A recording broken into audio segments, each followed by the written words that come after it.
geçersen bir daha kararın olamaz. Anlıyorum. Bu çok ikna edici olabiliyor. Ama haberin olsun. Burada vazgeçersem teklifim geçerli. Beni anlıyorsun değil mi?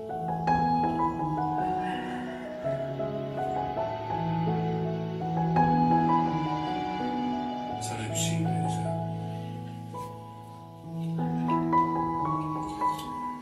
Düşürdün herhalde. Gemide buldum.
Dinliyor musun beni?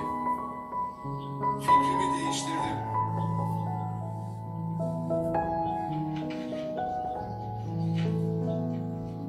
Yanılmışım. Vazgeçebileceğimi söylemiştim. Teklifim geçerli demiştim. Teklifin hala geçerli mi? Teklifin hala geçerli mi? Teklifin hala geçerli mi?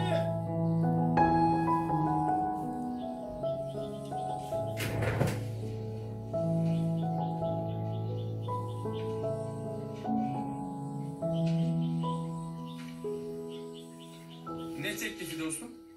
Ne işi var senin burada? Beni takip mi ettin? Sayılır. Git buradan hemen, git buradan, git. Dediğimi duymadın mı sen? sana... Bir şey bilmiyorum dedim ya. Sakin olur musun? Neden beni takip Beni ediyorsun? karın gönderdi. Ne dedin sen? Karın gönderdi dedim. Isabella. Haçını neden gönderebilmek istiyormuş. Nereden biliyorsun? Az önce söyledi.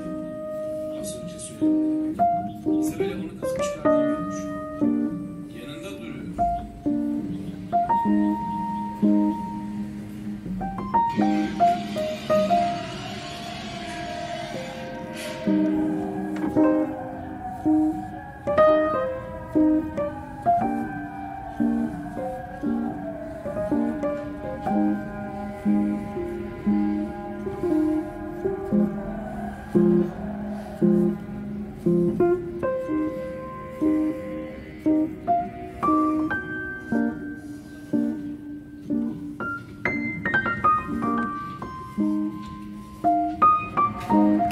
Öbürler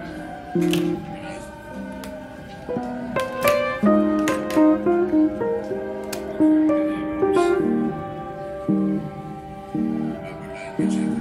Yakışmıyor işte.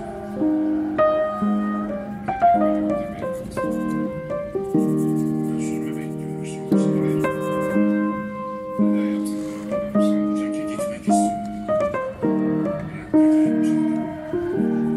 Ben yaşadım sana hiçbir yere gitmez. Seni bir